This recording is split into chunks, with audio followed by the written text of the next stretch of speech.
Merhaba, Şöhret'in Dünyasına dair YouTube kanalıma hoş geldiniz. Bugün yine sizlerle çok geleneksel bir tarif olan ekşi mayadan bahsedeceğim. Bizim çocukluğumuzda annemler hep ekşi mayayla ekmek yaparlardı. Ekmeği yemeye doyamazdık. Doyduk mu da hiç acıkmazdık. O fırından aldığımız ekmekleri yiyoruz ama hiçbir doygunluk hissetmiyoruz. Ağzımızda da güzel bir tat bırakmıyor. O yüzden ben bir senedir evimde kendi ekşi mayamı yapıyorum. Ekşi mayalı ekmeğimi yapıyorum. Dışarıdan ekmek almıyorum. Özellikle kızlarıma da ekşi mayalı ekmeğin tadını, ona alışmalarını sağlamaya çalışıyorum. Siz de bunu yapabilirsiniz. En başta ekşi mayayı yapmak biraz zor. Tutturmak biraz sıkıntılı oluyor ama uğraştığınızda bunu başarabiliyorsunuz. Ben ekşi maya nasıl yapılır bu videomu da sizinle paylaşacağım. Şimdi öncelikle ekşi maya beslenmeye ihtiyacı var arkadaşlar. Beslemezseniz ekşi mayanız zamanla bozulur, etkisini kaybeder. O yüzden ekşi mayamızı mutlaka, eğer gençse haftada 2 gün, yani 3 günde bir beslemeniz lazım. Eğer biraz daha olgunlaşmışsa haftada bir beslemeniz yeterli oluyor. Benim mayamın adı Naciye Hülya. 1 senelik bir maya. Aslında çok genç bir maya. Böyle 40 yıllık, 50 yıllık mayalar var. İnşallah benim mayam da bunlara aday olacak. Ve şunu ayrıca belirtmek istiyorum. Ekşi maya istiyorsanız kargo ücreti karşılığında ya da kapımdan gelerek ekşi maya verebilirim. Çünkü haftada bir beslediğim için, haftada bir ekmek yaptığım için baya bir mayam artıyor. Atmaya kıyamıyorum. Yemek de istemiyorum çünkü evimizde çok fazla ekmek tüketilmiyor. Komşularıma falan dağıtmaya çalışıyorum ama onlar da hani bu bir ne diyeyim, yaşam tarzıdır. Herkes bunu kullanmıyor ya da kullanmak istemiyor. Tadına alışık olmadığı için belki de. Ama ekşi mayaya alıştığınız zaman dışarıdaki ekmekleri yemeyeceksiniz arkadaşlar. Tadını da hiç beğenmeyeceksiniz. Şimdi ekşi maya nasıl beslenir? Öncelikle ne kadar maya besleyeceğimize karar vermemiz lazım. Normalde bir ekmek yapmak için 200 gramlık bir mayaya ihtiyacınız var. Çünkü öncelikle ön hazırlığınızı yapacaksınız ki daha sonra ekmeğinizi hazırlayacaksınız. O yüzden ekşi mayayı en az 6 saat öncesinden beslemeniz gerekiyor arkadaşlar. Ve mutlaka bir mutfak tartısına ihtiyacınız var. Ne yazık ki göz kararı yapılınca olmuyor bu arkadaşlar. Göz kararı ya da bardak ölçüğü, kaşık ölçüğüyle tutmuyor maalesef. O yüzden mutlaka bir mutfak terazisine ihtiyacınız var. Şimdi şöyle bir ekşi mayam var benim. Hemen kaç gram dökeceğiz, karar verelim. 300 gram kadar dökebilirim ben. Bakalım. Evet. Geliyor 300 gram. Tamam. Evet, 1-2 gram fazla oldu. 300 gram ekşi mayamız var. Şimdi bunun kuralı, bunun formülü arkadaşlar, ne kadar mayayı besleyecekseniz o mayanın yarısı kadar su koyacaksınız, yarısı kadar da un koyacaksınız. Kural bu.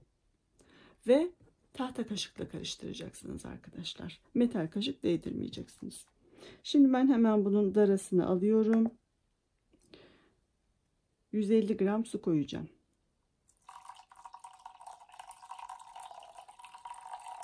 ...150 gram içme suyu arkadaşlar. Klorlu su kullanmıyoruz. Klor mayamızı bozuyor. Mayamızın ölmesine sebep oluyor. O yüzden klorsuz su kullanacağız. Evet. 150 gram da suyumuzu ilave ettik. 150 gram suyumuzu ekşi mayamızla karıştıracağız arkadaşlar. Bunu güzelce suyla karıştıracağız. Tekrar ediyorum arkadaşlar, bir mutfak tartısı almanız lazım. Mutfak tartısı almazsanız bu işi tutturmak çok zor. Aslında ekşi mayanızı mayalamadan da hani ön hazırlığını, ön beslenmesini yapmadan da ekmek yapabilirsiniz. Ama o zaman da ekmeğiniz çok ekşi olur. Hani zaten alışık değilseniz ekşi mayalı ekmeğe, ekmek size biraz ekşi gelebilir. Tadı biraz bozukmuş gibi gelebilir ama benim için fark etmiyor. Ben seviyorum. Çocukluğumdan beri alışkın olduğum bir tat. Çocuklarıma da alıştırmaya çalışıyorum. Evet, şimdi bunu tahta kaşıkla karıştırdık. Şimdi diğer kuralımız da neydi? 150 gram da un. Yani 300 gram ekşi mayamızın yarısı kadar su koyuyoruz, yarısı kadar un koyuyoruz. Şimdi yine daramı alıyorum. 150 gram unumu ilave edeceğim. Ben tam buğday unu kullanıyorum arkadaşlar. Tam buğday unu kullandığım için benim mayamın rengi biraz koyu. Ekmeklerim de kahverengiye yakın oluyor. Ve tabii market ekmekleri gibi pufuduk pufuduk kabarmıyor. Kabarmak zorunda da değil arkadaşlar. Önemli olan sağlıklı beslenmek. Çünkü içinde nasıl bir katkı maddesi koyuyorlarsa 100 gramlık bir hamur oluyor. Kocaman kabarıyor. Evet. 150 gram. 150 gram da unumuzu ilave ettik arkadaşlar. 150 gram unumuzu ilave ettikten sonra yine tahta kaşıkla, hatta şu tartıyı da altından alayım. Hassasiyetini bozmayalım. Oo, kaşık içine gitmiş. Evet, yakaladım. Bunu güzelce karıştırıyoruz. Aslında diğer bir kuralda elinizi kullanabilirsiniz. Elinizin sıcaklığıyla mayanız, ekşi mayanız daha da aktifleşebilir ve elinizin üzerindeki yararlı bakterilerle mayanız daha güzel kabarabilir. Yani kural bir, tahta kaşık ya da elinizi kullanacaksınız. Bunu çok güzel böyle karıştırıyoruz arkadaşlar. Ben buram buram ekşi maya kokusunu alıyorum. Söylediğim gibi arkadaşlar, isteyen, talep eden olursa yorumlar kısmında bana bilgi verin. Gelip adresimden alabilirsiniz. Severek de ücretsiz veririm.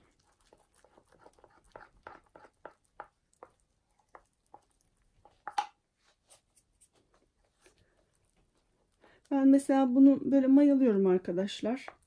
Size başka bir tarif de vereyim hemen. Şimdi bunu böyle hazırladım ya. Onu biraz daha unu fazla koyuyorum. Hani ön mayalama yapmadan yapayım derseniz biraz daha fazla koyuyorum. Bu sabaha kadar arkadaşlar mayalanıyor.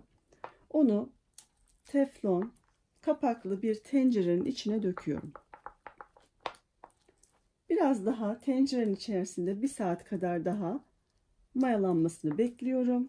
Daha sonra ocağın en küçük kısıklı, en küçük ateşli ocağına koyuyorum. Kısık ateşte arkadaşlar 1-1,5 saat pişiriyorum. Çok güzel bir ekmek oluyor. Size de tavsiye ederim. Tava ekmeği gibi, böyle bazlama ekmeği gibi. Tabi bazlama ekmeği gibi böyle yumuş olmuyor ama tava ekmeği çok güzel oluyor. Öyle de yapabilirsiniz. Bazen ben acil durumlarda, gerekli durumlarda öyle de yapabiliyorum. Gördüğünüz gibi iyice suyumuz ve hamurumuz, unumuz, ekşi mayamız birbirine karıştı. Arkadaşlar, bunu böyle karıştırdıktan sonra ağzını kapatıyorum. Streç folyo ile, yani streçle kapatıyorum. Bazen kendi kapağı var, kendi kapağını kapatıyorum. Onun özellikle de üstünde küçük bir deliği var. Oradan da bir miktar hava alıyor. Bunu oda sıcaklığında bekletiyorsunuz.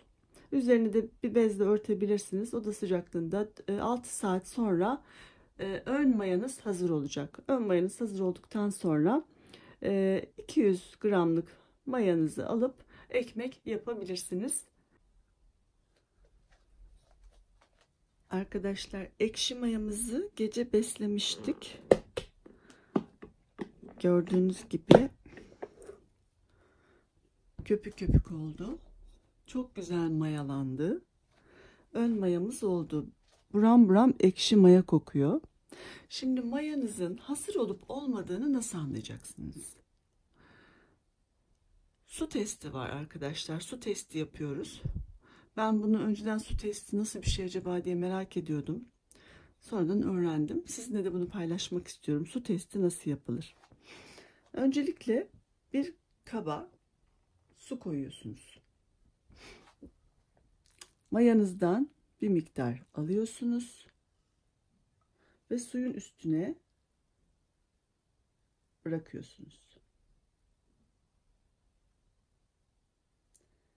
Eğer mayanız suyun yüzeyinde duruyorsa mayanız hazır demektir. Yani bu ön ekşi mayayla ekmek mayalayabilirsiniz. Ama suyun dibine batıyorsa daha mayanız hazır değildir. Biraz daha beklemeniz gerekiyor. Bir fırının içine koyabilirsiniz. Yanına bir sıcak su koyarsınız. Yarım saat beklersiniz. Sonra tekrar test edersiniz. Olmuş mu olmamış mı? Eğer olmamışsa bir yarım saat daha beklersiniz. Gene olmamışsa ekşi mayanızı tekrar yapmanız lazım en baştan. Evet arkadaşlar. Mayamız bu şekilde test ediliyor. Suyun yüzeyinde, ay gösteremedim. Onu başka türlü göstermek lazım size. Nasıl gösterelim?